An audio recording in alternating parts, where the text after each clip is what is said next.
everyone to this exciting event, Investment Treaties and a New Legal Imagination. I am Jorge Contessa. I am a professor of law at Rutgers Law School and the director of the Center for Transnational Law. And I'm joined by a group of stellar panelists and my colleague, Brooke Guven from Columbia Center on Sustainable Investment. We will have, I'm going to hand it off to Brooke in 1 second, but before that, I'd like to introduce our panelists and acknowledge those who are behind this effort today. Of course, the Columbia Center on Sustainable Investment, the Rutgers Center for Transnational Law, and this event is co-sponsored by the American Society of International Law, Latin American Interest Group, and International Economic Law Interest Group. So thanks to all who have made this event possible today. The panel is based around the fantastic book that was recently published by Nicolás Perrone, who is a research associate professor at Universidad Andrés Bello in Chile, Investment Treaties and the Legal Imagination, as I said, published in 2021 by Oxford University Press. And we have with us three distinguished panelists: Melida Hudson. She is a partner and head of international arbitration practice in the New York office of Jenner and Block. Chantal Ononaiwu, who is trade policy and legal specialist at the Office of Trade Negotiations of the Caribbean Community Secretariat. And Kathleen Clausen, who is an associate professor of law at the University of Miami School of Law.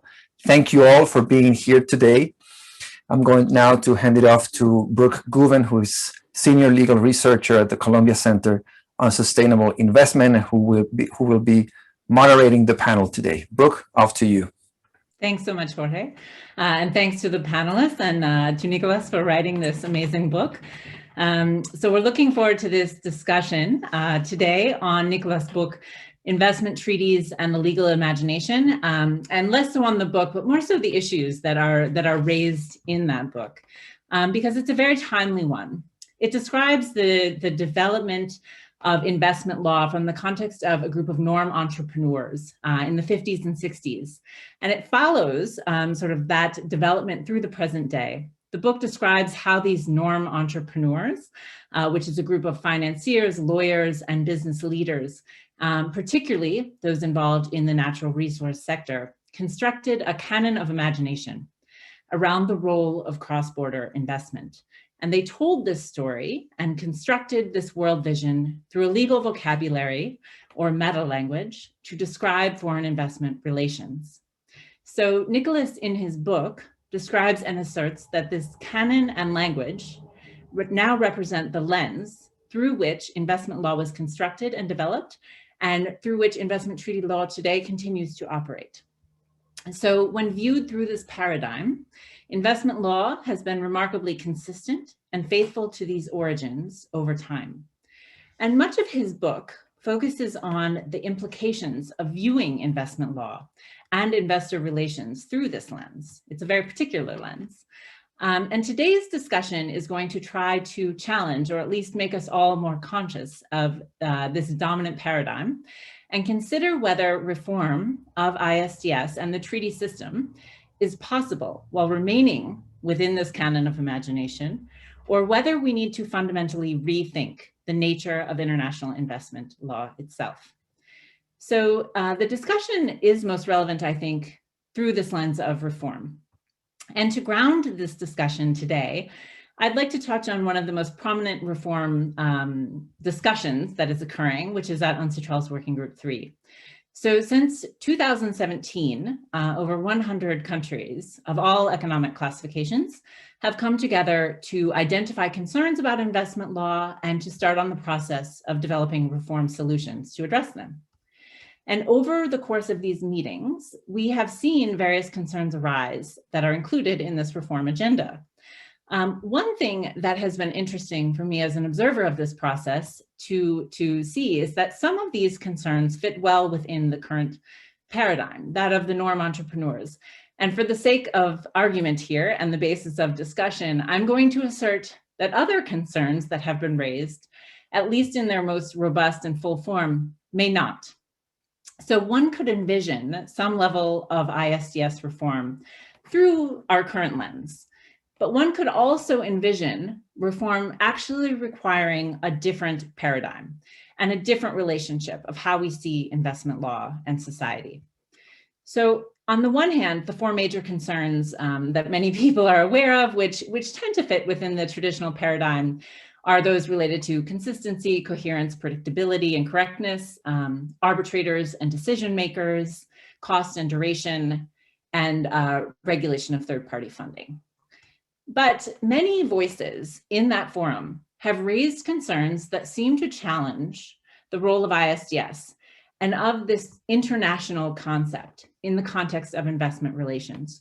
These issues are on the reform agenda, but there does not yet seem to be a clear way in which the working group views the problems or plans to address them. These issues include means other than investment arbitration to resolve disputes, as well as dispute prevention, the exhaustion of local remedies, implications and roles for third parties, investor obligations and counterclaims, regulatory chill, and damages. So I do invite the panelists to discuss these issues outside of the context of UNCITRAL, but I sort of offer this reflection as a kickoff to this discussion. And I'm grateful to have Nicolas here so he can provide insights from his research and his thinking that went into his book, Investment Treaties and the Legal Imagination. And then grateful very much to have Melida, Chantal, and Kathleen, who are all very deeply steeped in the practice of investment law and policy and thinking about these issues from a sustainable development perspective. So I look forward to hearing each of their perspectives on the questions and the issues that we're going to discuss. So I'd like to start first with Nicolas, and then I'll turn to Melida, Chantal, and Kathleen.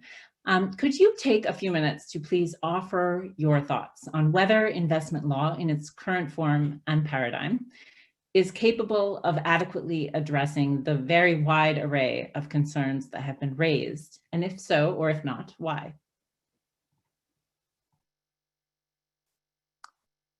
So shall I go, Brooke? Yeah. Yeah. Yeah. So thank you very much, Brooke and Jorge for the introduction and also to the organizers and thanks as well to Melida, Kathleen, and Chantal for joining the conversation. So I think I won't surprise anybody if I say that I think we need to reimagine international investment law and perhaps move away from investment treaty law into a broader regime. So hopefully I can make a brief and concise argument in 5 minutes. So I think briefly we can say that most international legal regimes are not only the text of the treaties and the institutional structure, sorry, but also the purpose, the sociological purpose, the historical purpose, and the people that make the regime, state officers, practitioners, academics. So there is an epistemic community as well. So this reflects in many ways. It particularly reflects in the way we talk about the subject that is being regulated, in our case, foreign investment. So if we look at the moment of decolonization, I'm going to make a brief historical detour here. And the Cold War, there was a lack of consensus about how we should regulate foreign investment. I mean, people disagreed. There was no text. Purpose was like discussed or debated, and there was no unique vocabulary. And this was a common view. So foreign investors, the non-entrepreneurs that Brooks was talking about, acknowledged this. People who promoted the new international economic order from the global south made this point as well. The US judiciary made this point, and the International Court of Justice acknowledged this as well in the Barcelona Traction case in the 1970s. So actors, in a way, disputed the space of international investment law to advance their own projects. So it was not just non-entrepreneurs. We can think about, the foreign investors. We can think about the people who promoted the new international economic order from the global south, as well as trying to occupy the space of international investment law to advance their own project. But as we know today, there was a clear winner. The space was occupied by investment treaties and investor-state dispute settlement, or ISDS. This together is the investment treaty regime we're talking about. And this was the project that came from bankers, lawyers, the non-entrepreneurs we're talking about, who were especially and closely linked or associated with the oil industry and the multinational oil industry. So these non-entrepreneurs represented the global north, if you want to, when we're talking about decolonization.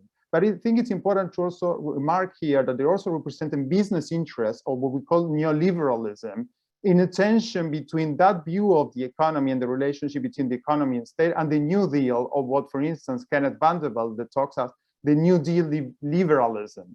So the problem, or what the non-entrepreneurs really fear, was decolonization together with an active role of the state was a serious threat to their business model. So to protect that model, not only they came up with the idea of investment treaties, but they also occupied the space of the discussion, of the debate. So they organized many meetings, and they gather in different places to talk and think about how we should define foreign investment, indirect expropriation, the contracts and representation and expectations, foreign investment obligations, and compensation. So all the key topics today, they discuss them in different venues. And of course, they were also aware that clauses in the treaty were vague, like any constitutional property clause probably will always be vague and require interpretation. So they hoped that ISDS, that is direct access, private direct access to international arbitration without exhausting local remedies, would be the fertile terrain for the development of quote unquote the proper interpretation. Now, with a little help of the rise of neoliberalism in the 1980s and 1990s, that project boomed, and as we know, states signed into these treaties en masse in the 1990s. What is interesting is the present practice of ISDS is remarkably similar to what non-entrepreneurs were talking about in the 1960s and 1950s. And also what they were not talking about. So we are talking about foreign investment expectations today, but we don't talk about the promises that foreign investors make when they invest, or the cost and risk for states and communities.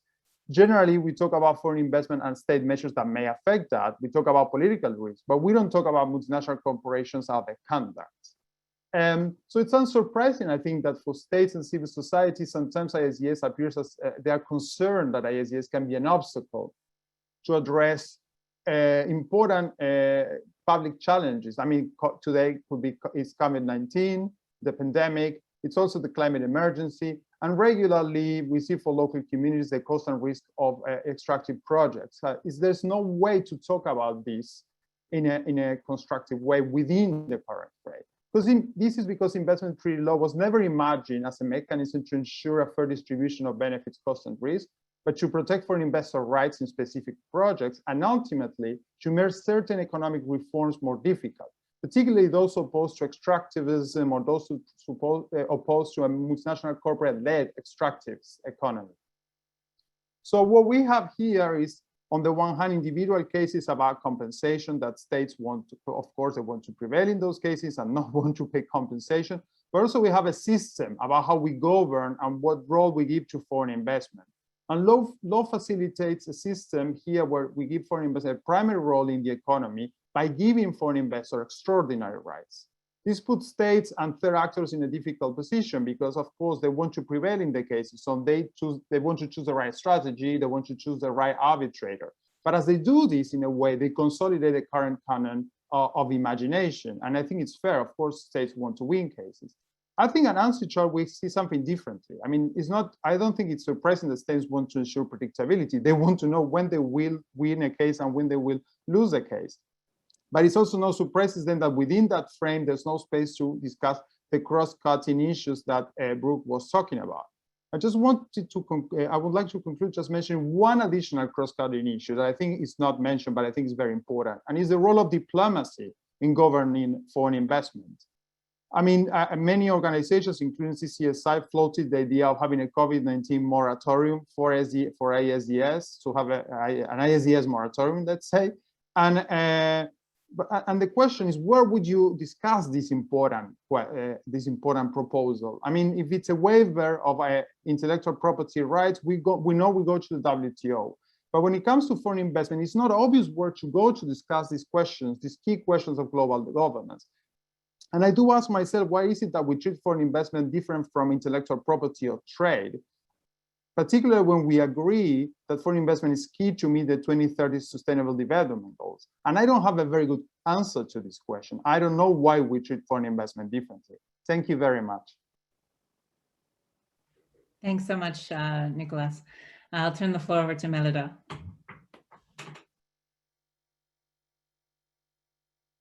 Sorry, hi, and thank you. I'd like to also say thank you to Brooke, to Jorge, to Nicholas for your excellent book, and to the organizers and my colleagues here today. It's a pleasure to be with you. So if I'm looking at this, I guess from the perspective, answering Brooke's question whether or not we can reimagine or imagine this within the current context, I would say maybe investment law, maybe in its current form, can address the wide array of issues, including the diplomacy issue that Nicolas mentioned. And I say maybe because in a sense that is what is being done. And I don't think there is a lot of appetite, not even for those who are calling for radical change, to go outside. So for example, I'm not going to name any countries, but you know, there are states that have called for radical change, whether 10 years ago or perhaps currently to be. And many of those are, of course, what Nicolas referred to giving in his book, and the fact that there are some states, usually the global south, that are giving, and so I'll call them givers. So a lot of these are indeed givers. They gave essentially great freedom to investors in creating the investment law forum, and now, of course, some are looking to recalibrate that, or not recalibrate, just simply better define. But a lot of the givers, if I put it in that term, you know, have focused really on institutions. And so, for example, early on there was dissatisfaction at ICSID, but ICSID is a vehicle. It's not by itself. You can't go to ICSID. You have to have a vehicle to get there. The treaties are really the issue. You know, there's been a focus on procedure in the sense that, well, let's create a different ICSID. Let's create a body where you don't have to go to ICSID. But what are you going to, how do you get to that body? A treaty. So, you know, I think that sort of view of the situation is either or incorrect or really insufficient to address the issues. And it takes away valuable time and energy and resources focusing on that. And so, you know, the issues relate to both procedural and substantive provisions in the treaties. You know, we see that through Working Group 3, there is an effort to address procedural, but I think what's clear from that process is that something is also going to have to be done on the substantive issues, because to a certain extent, and yes, we certainly have tribunals that in the past have maybe exceeded their purview, but at the end of the day, if you have text that is vague, then 3 people can interpret that text a certain way. If you have text that is not vague, or that says you must do this or you must analyze by this way, and I realize that's a lot of people do not like that and do not want to see that, but that may be the solution. That is within the current framework to do that. And I think it's important, you know, that I do think that arbitrators try to be, or at least the modern day arbitrators try to be intellectually true to themselves. Not all of them, I will admit that. And they deal also not only with the text, but jurisprudence that is in front of them, because we're all lawyers trained to look at jurisprudence, even those of us who maybe come from civil law backgrounds where jurisprudence is not supposed to be the key, but yet we see 100 pages relating back what other cases have said, even if they're not the same type of treaty, didn't have the same exact language in the provision. Those are issues that I hope will be discussed within the context that seems to be the right place for it, which is the Working Group 3, but I don't know. But I think it's important to think about the fact that some of the states that have been hardest hit, particularly in Latin America, are not giving up on the ISCS system, and they have been clear about that. And they want to change what they see are sort of as sort of some of the problems with it, but they're not walking away from that. And that can be for many and various reasons. the reality of international economic relationships, political, socioeconomic relationships. That is a factor that they as policymakers have to deal with. And they need a fix, let's maybe call it that. It may not be, from a resource perspective, possible for them to look outside and to totally reimagine, because quite frankly, when it's been totally reimagined, at least on the procedural, in the procedural sense, it hasn't gotten anywhere, and a lot of money has been spent on that. So, I think what's different from the 1950s, 1960s, 1970s is that, all policymakers have the ability to choose, right? At this point, everybody should have full information. We went through, in the 1990s, at least from the developed economies perspective, an effort to come up with a multilateral agreement on investment, and it was not possible, which of course would have addressed substantive issues, because there was disagreement over what the standards should mean.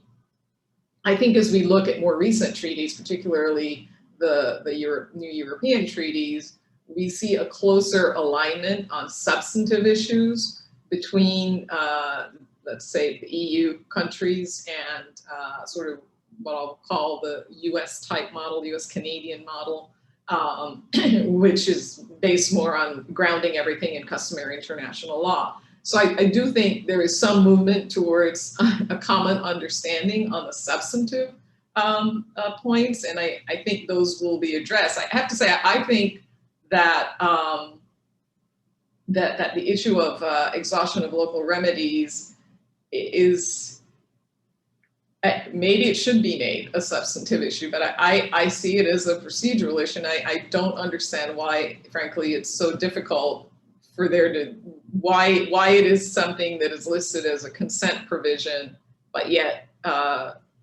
some tribunals will look at it and say, no, that's just, if you can fix that. I think efforts have been made by states to make it clear that that's what it means in the last 10, 15 years. So, at the risk of being typecast, I'll say that, I don't understand why that's so difficult. But maybe the solution to that is to put it in a category that is a substantive provision category. So I do think that it is possible, and part of the reason for that is just a practical consideration that the states that are going to be most affected have limited resources, and I think have decided already that they have certain aspects that they want to focus on, to sort of move this forward. And I think that, as the giving states, they do owe it to themselves to recalibrate, to ensure that they're as fully protected, because I don't think 10 years from now, we're going to be able to say, oh, well, these were just 7-page things that were handed to people who were in an economically disparate position and they had no choice but to take it. I think the moment is now to either fix within the current framework or to come up with new provisions. And I think, frankly, as we see, that really the North states, the global North states, really implement, or at least in models, provisions that are aimed at balancing that it is time and it's the right opportunity to take advantage of the fact that interests are aligned in terms of, it may not be to the extent that many want to see, but interests are aligned in terms of creating provisions that will protect or at least balance out the interests in these agreements. So I'll stop there. Yeah, thank you. A lot of food for thought. That I will turn the floor to Chantal to offer some thoughts or reflect on Nicolas and Melida's thoughts as well. Okay, thank you very much, Brooke. Thanks, Jorge, again for the introduction, and thanks to the organizers for this very exciting conversation we're having based on Nicolas's wonderful book. I wanted to pick up on some themes that I heard from Nicolas's comments and from Melida's comments as well. And what I liked about Melida's intervention was she spoke about the important opportunity which exists right now to not only look at issues of procedure, which of course the working group is considering, but for states to understand that there's an important opportunity to engaging meaningful reform. And to go back to Brooke's question, do I think that the current paradigm of, say, investment treaties can really capably deliver or adequately address the issues at hand? My short answer is no, because the dominant paradigm of investment treaties is really investment protection, and it's guaranteeing investors access to arbitration. That's particularly the old generation treaties, that's really the focus. I don't think that investment protection focus can really deliver on the growing interest that states have in a treaty framework or international investment law and policy that's oriented towards sustainable and responsible investment. That kind of treaty framework, it's not deliberately oriented in any way towards those kinds of outcomes. And I can offer 3 reasons why I don't think that that investment protection focused framework is so oriented. There are many others, but I'm just going to focus on 3. 1, when you look at issues pertaining to the scope of these agreements, the treaties are unduly broad in terms of the investors which are covered and the investments which are covered. You can't find a direct correlation between sustainable and responsible investment and the scope, the breadth of coverage of the typical investment protection focused treaty. The treaties offer extraordinary protection way beyond what's available in many cases under the host state's domestic law to a wide range of investments. There are very few screening mechanisms or mechanisms to determine whether the investments that will receive benefits or protections actually meet the host state's development needs. So there's this implicit assumption in many of these investment protection focused treaties that, you know, if these extensive protections are offered, if ISDS is guaranteed or access to ISDS is guaranteed, then investment flows that will generate net benefits for the host state will follow. But the reality is that most investment treaties don't in any way exclude from their scope or even deny their benefits to investments that the parties, even based on their own, you know, imagination of what this would be, they don't exclude from their scope or deny benefits to investments that don't contribute to sustainable development. There are very few filters that you can see in these treaties. So the second reason I would give for investment protection focused agreements not being able to deliver on sustainable development oriented outcomes is that because they're so focused on investment protection, other avenues or avenues, frankly, that are reasonably available to advance sustainable development are simply not featured. I mean, you see in some of the more recent treaties, and I saw someone referenced in the chat, Brazil's cooperation and facilitation of investment agreements. Those are great examples. Those are agreements that try to imagine channeling sustainable development outcomes through cooperative efforts of the home state, efforts of the host state, and also they address the responsibilities that investors have. An investment protection focused paradigm doesn't even contemplate those kinds of cooperative possibilities. So traditionally, these agreements, the traditional investment protection focused agreements, they don't feature any obligations on home states to proactively promote and facilitate a particular type of outward investment. You don't see any mention, even in a cursory way, of what the obligations or responsibilities of investors actually are. I mean, Nicholas made it quite clear in his book that the dominant paradigm was not in any way concerned with the obligations of investors. And you see that in the treaties. And as a result, there is no provision in these agreements for any accountability mechanisms for investors, because investors have no responsibilities under such investment protection focused treaties. The third reason I would give for my assessment is that because the dominant focus in these traditional arrangements is investment protection, there's of course no adequate safeguards. There are no adequate safeguards provided for the clear right that states have, the duty, frankly, that states have to regulate in the public interest. Investment protection focused treaties, they afford many opportunities for the review of regulatory measures. The policy objectives of the measures is not really the focus of these arrangements. And as I think Melida would have mentioned, the fact is that if you have vaguely worded standards, whether it's the FET standard, it's broad references to indirect expropriation, then there are many opportunities that the framing of the treaty would be providing for very broad interpretations of these standards.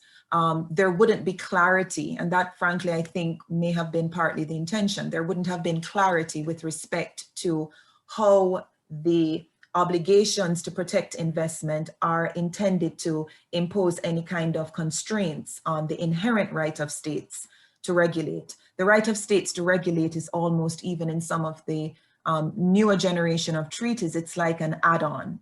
It's like, again, the focus is investment protection, but there is a kind of caveat that, of course, the states do have the right to regulate. And so, as I said, that kind of substantive framework will provide much discretion to arbitral tribunals. So I would just end this initial intervention by saying that most attempts to reform investment treaties, and this is, via addressing both the substance and the procedural aspects, they haven't fundamentally upset that predominant focus on investment protection. They really haven't. And so, again, I don't think there can be reasonable expectations that if that predominant focus on investment protection is retained, that you're going to have treaty arrangements that can adequately channel investment towards sustainable development. Just using the three parameters that I mentioned, most of the reformed treaties don't actively seek to cover only sustainable investments or to exclude from their scope investments that the parties consider can't really contribute to sustainable development outcomes. Few of them place any obligations on home states or any responsibilities on investors. So many of them, as I said, you do have some exceptions. Many of them, again, do not take this cooperative approach to engendering in sustainable development outcomes. And then finally, few of them accord the state's right to regulate in the public interest any preeminence over investment protection. So for those reasons, I just chose to highlight those. I don't think the current investment protection focused paradigm can adequately deliver on sustainable development outcomes. Thank you. All right. So far we have 2 no's and a maybe. So I am looking forward to what Kathleen has to say here, and then we can turn to some of the questions that have come in through the Q&A in the chat. So if the other panelists could maybe start reviewing some of those, that would be great. Kathleen, I look forward to your comments. Great. Well, thank you so much, Brooke. Thanks also to Jorge and all of the organizing team. I am honored to be part of such a distinguished panel, and it's great to see so many friends and experts also here in attendance. First and foremost, congratulations, Nicolas, on such a wonderful contribution to the field that has set the stage for this important conversation. So, Brooke, I want to take you up on the invitation you gave us to think outside of the UNCITRAL process a little bit. And to do that, I want to shift the conversation just for a moment, if you all will permit, to how we answer your question about investment law's capabilities and its future to address all of these issues, not in reform conversations so much as they're occurring now, but looking to who are our future voices in that conversation. So I do that with my teacher hat on, with my academic hat on here as of the three of us. And so I understand your focus, but I hope I can talk a little bit about how I think teaching is relevant here, not just for law students, but actually for other groups in the public and beyond. I have, as of late, been reflecting a bit on my own approach to the field and how that has been informed by the voices that Nicolas so expertly lays out. First, coming to it as a student and myself, and not knowing what it was. Right? I think I'm sure I'm not alone. I know I see this in my students today. When I thought, oh, what is this investment law idea as a law student now 15 years ago? It must have to do with stocks and bonds. You know, that I think this is a finance class, right? Only to find out what it actually was, right? And what it all entailed back then under the guidance of Guillermo Aguilar Alvarez and Michael Reisman, who introduced me to the area. Then to come to it in practice, and one sees even a slightly different, right, a different paradigm in which we're operating. And now to come back to it again as a teacher and working with my own students and introducing them to the field. So I think, again, some students today don't really know what they're walking into, and likely so for many of the public. And so all the choices that we make in presenting it to them become all the more important. That is, where are the opportunities for change that we present? Where are the debates? Where are the critiques? All of those inform their vision of what is the field. And I come back to Nicolas's important point is the field has been created long ago, right? And we accept it as it is, but maybe we should be pushing back more on the titles and the terms and the contours of that field. I could think of that in my own classroom, but also, for example, Miami has an international arbitration LLM program. How are the classes that we're putting into, the required classes that we have our students take in that program, who will surely go on to be the future practitioners and arbitrators? How are we shaping that? And are we doing it with an eye to the issues that we read about in this book? So, and beyond my own teaching, what are the backgrounds and means of presentation of others, whether in US law schools or all over the world? And I know we have those with us today on the line from all over the world. What impressions are we giving future ISDS practitioners, no matter where we're situated? And a very real example of this for me was teaching this past semester when a student said to me, so is this development law?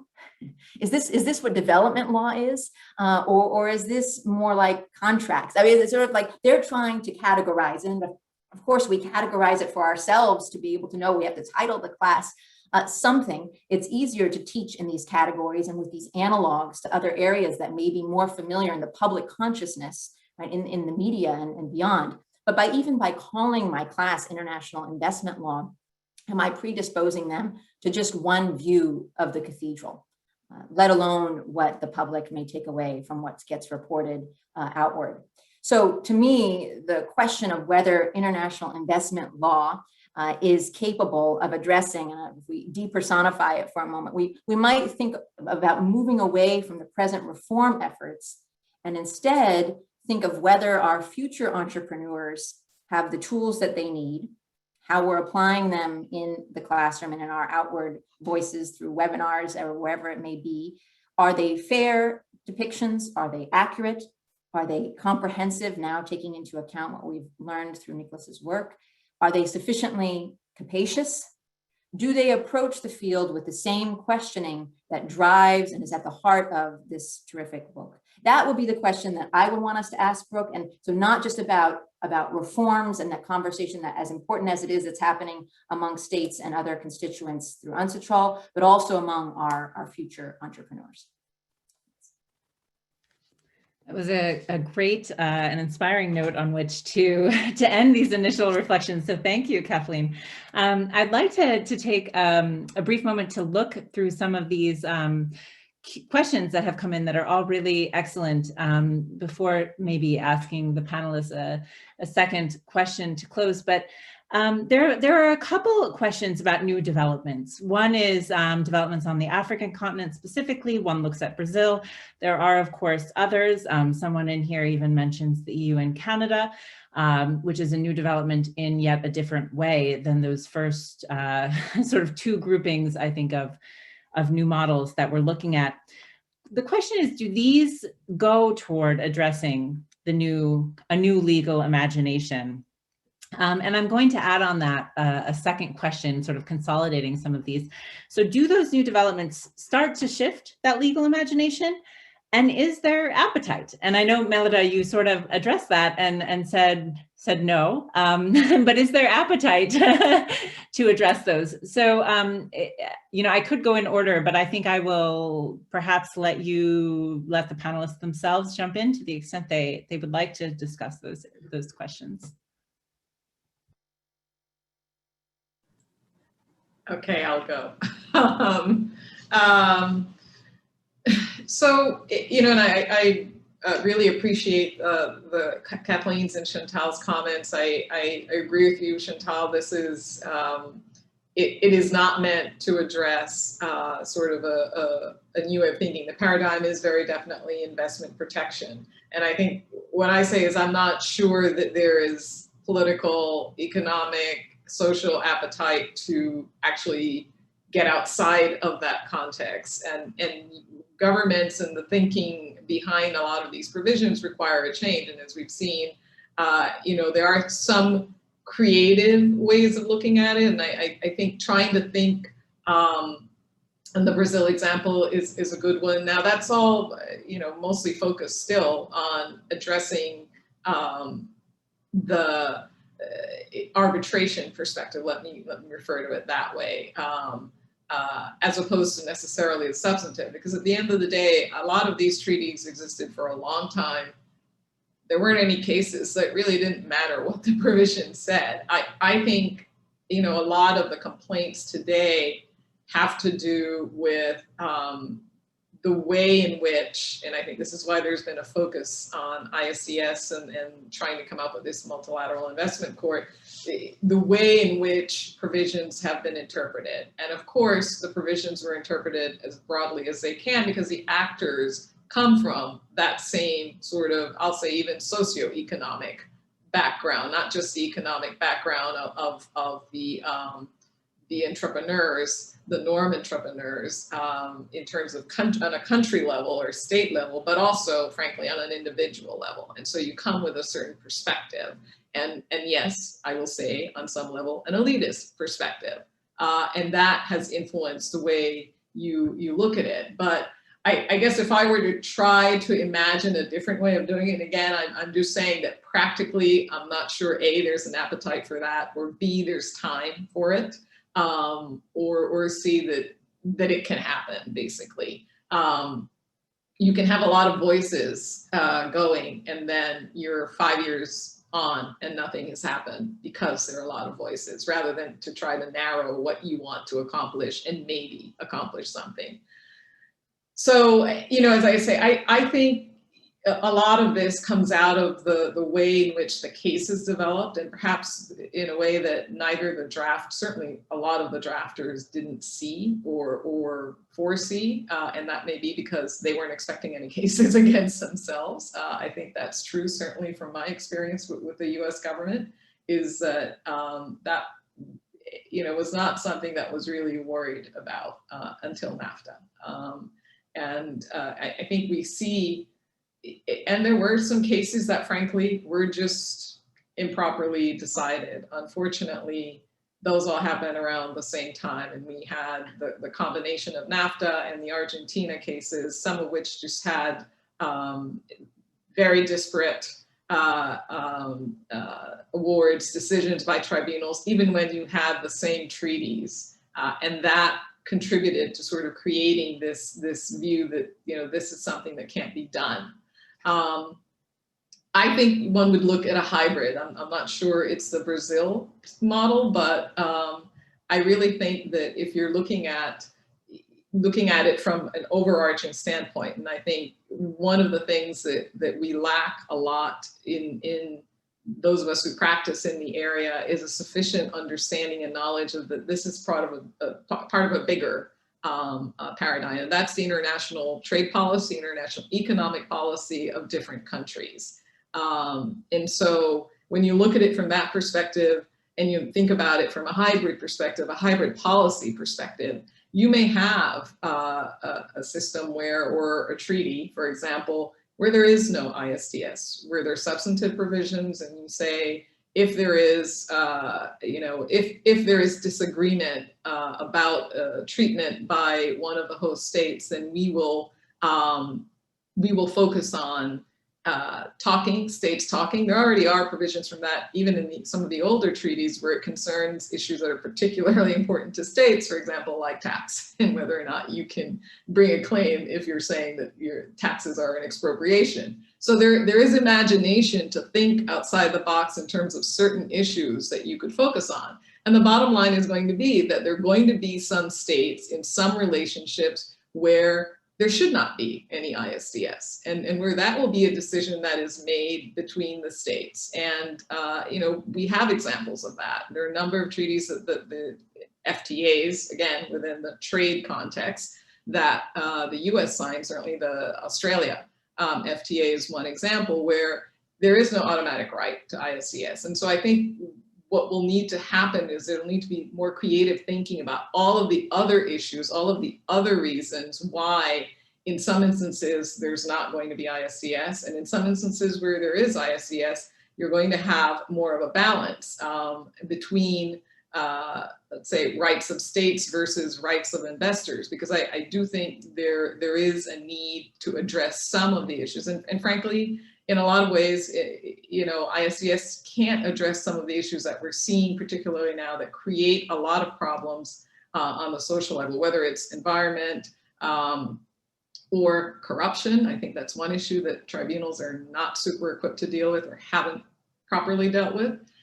For some states that are suffering from what I would call an imbalance, an economic or power imbalance vis-a-vis investors, which I think third-party funding has exacerbated. Those are the kinds of things that can be addressed in a new way of thinking and should be addressed in a new way of thinking if the decision is to go forward. Counterclaims, I hear some states thinking about, just having contract arbitrations because they don't like the idea that they don't have a good ISDS score. And of course, all the publicity is around ISDS. Well, I think there's some very important transparency considerations around that. If you're just going to take it out of the public fora and put it into a contractual scenario. And so I think all of those things could and should be addressed when you're looking at how to rethink or recreate. And I admit that probably a lot of that is not sufficiently outside the box because we're all, as Kathleen said, we're all trained in one way to sort of think about this. But I think if one were to start from scratch, those are some of the things. And also, in my view, there needs to be some review mechanism. I'm not sure the MIC is the answer, but I think there needs to be either an appellate mechanism or instituting, which some states are doing in their models, an opportunity to do a serious review of an award. I know from my WTO experience that really became pro forma and you rarely got anything out of it. So I think it would have to be a different model. So I'll stop there given the time. Yeah, thank you. Thank you.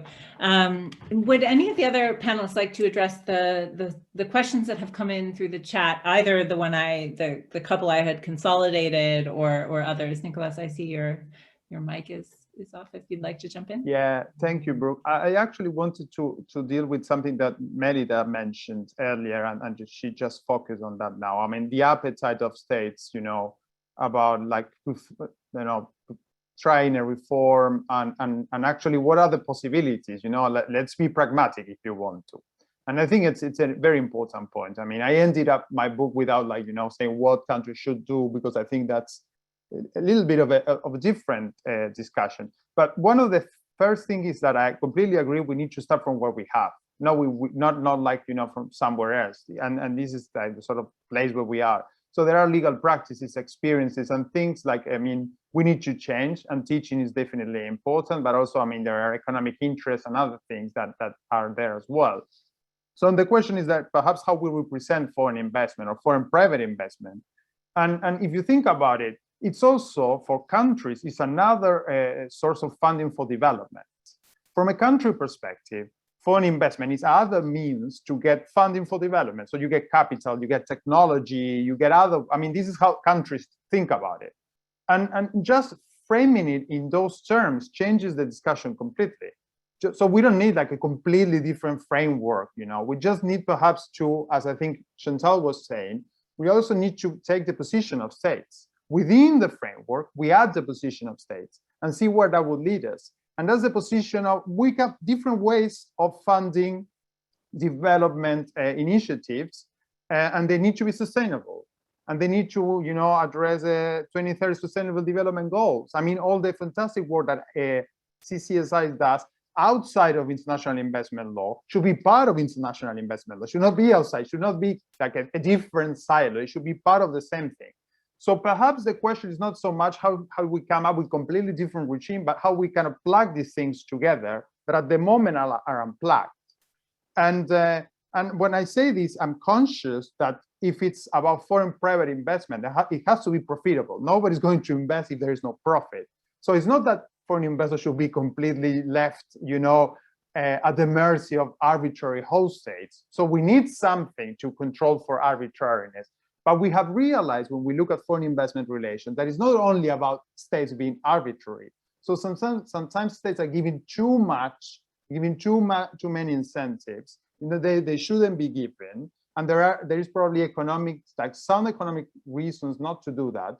If you look at what development economists say, is that the states should be more experimental in their approach, and international investment law is definitely not about experimentation. ISDS and investment treaty law is definitely not about that. So here we also have tensions that we need to address, perhaps, not if it's not outside international investment law or treaty laws we know it, it's how we bring these things inside international investment law.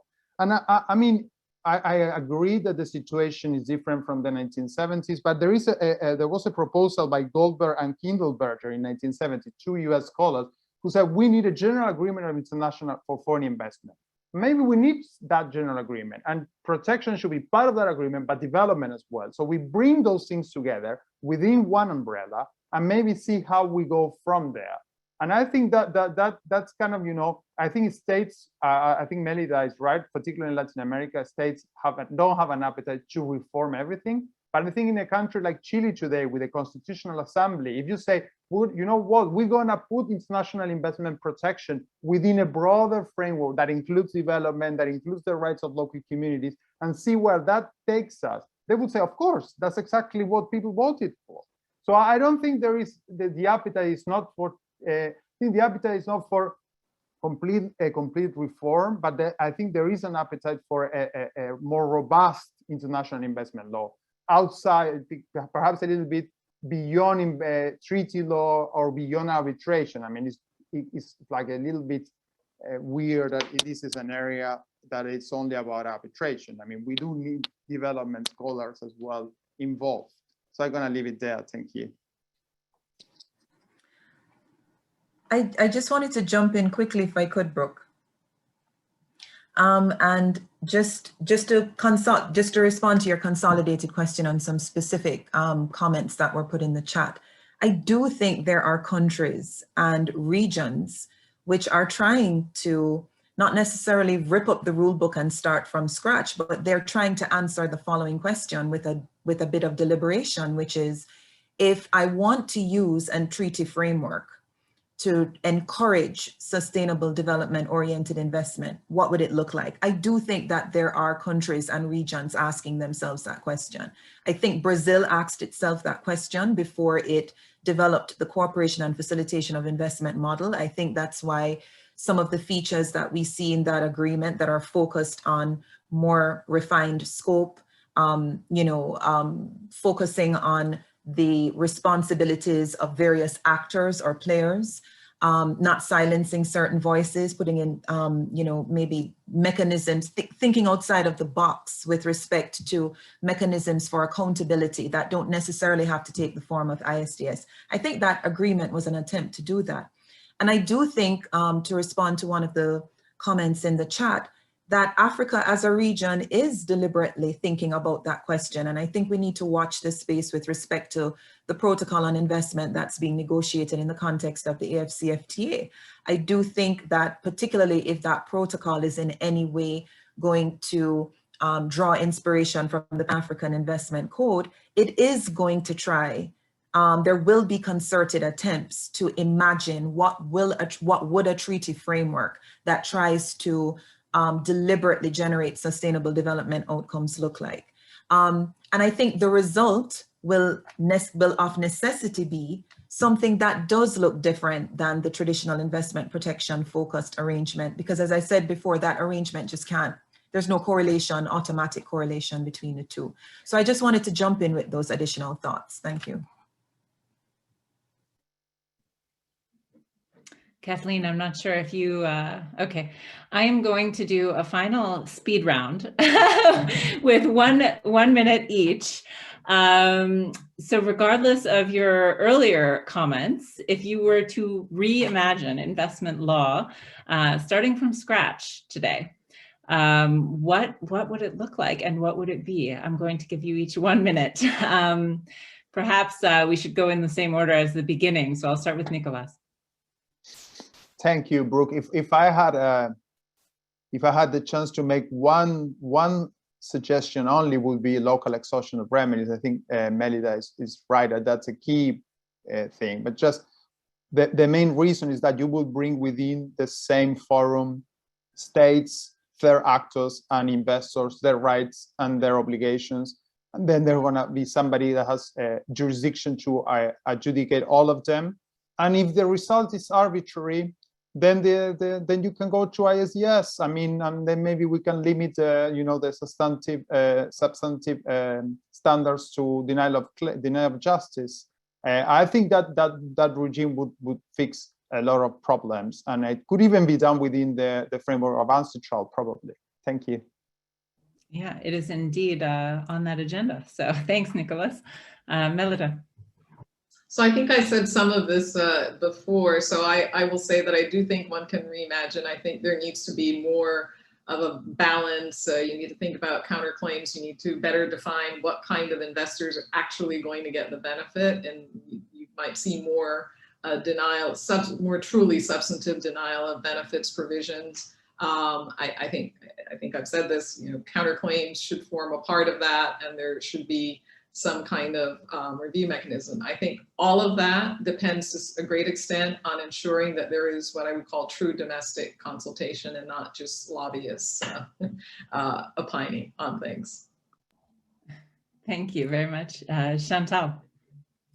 Let me try and give a really quick response. If I could start from scratch, investment treaties would be deliberately oriented towards sustainable development outcomes. Of necessity, that would mean that you would have to focus the coverage of the treaties on those types of investments as the parties consider them to be. I think that another element would be trying to channel that kind of investment by thinking about what would the responsibilities of the various actors, host states, and investors look like. And finally, I think an important component of that should be mechanisms for holding both states and investors accountable. In other words, those that are subject to, those that have responsibilities within the framework, there should also be various mechanisms for holding them accountable. And those mechanisms need not entail providing the universe of investors with guarantees of access to ISDS. I'll stop there. And Kathleen. Right. Well, being last, I think I will bring us up one level of generality again, and to sort of sum up some of what I've heard in the hour, that if we had no system in place, and again, I think we've said that identifying the structures that inform where the system begins and ends is still a live question. So that's difficult to know sort of where we're headed. But if we're all gathered together and trying to imagine a future system, I think we've made clear, and the questions make clear, that we would all at least want to have greater attention to process. That is the process by which we make it, as well as the process that we might want to eventually see come about in that new system. And beyond the process issue, I think one central lesson from Nicholas's research is that we should learn what to do and not do based on what the entrepreneurs from whom we're working now did. That is, while it's difficult to transpose their legal imagination building approach to today's very different political economic environment, and I'll just say one that I think has been shaped in part by the system, right? There's a bit of a chicken or egg thing going on here that we haven't had a chance to get into too much, but we could at least take stock of those strategies and then evaluate them against the present conversation more broadly in international economic law that stresses flexibility, responsiveness, and somewhat of a squishiness, if you will, that provides both the rule of law principles that I think a lot of states still continue to value, as well as accommodating other ideological preferences among not just states, but others, and finally, new global challenges or new manifestations of global challenges, particularly crises in the global emergency context that are now very familiar to all of us. Thanks. Thank you very much to all of you. I'm sorry we have to cut the discussion so short because there was a lot of rich thinking and comments here, but alas, we scheduled 1 hour. So thank you all very much for your time. Thanks to all of the attendees for joining us. This will be recorded and on our website. And thanks to the co-hosts of this, ASIL and Rutgers Center for what is it? Transnational law, sorry, Jorge, and to Nicolas for his book. So thanks so much for a very, very excellent webinar, and have a great day, everyone. Thank you, everyone. Thank you. Thank you. Thank you.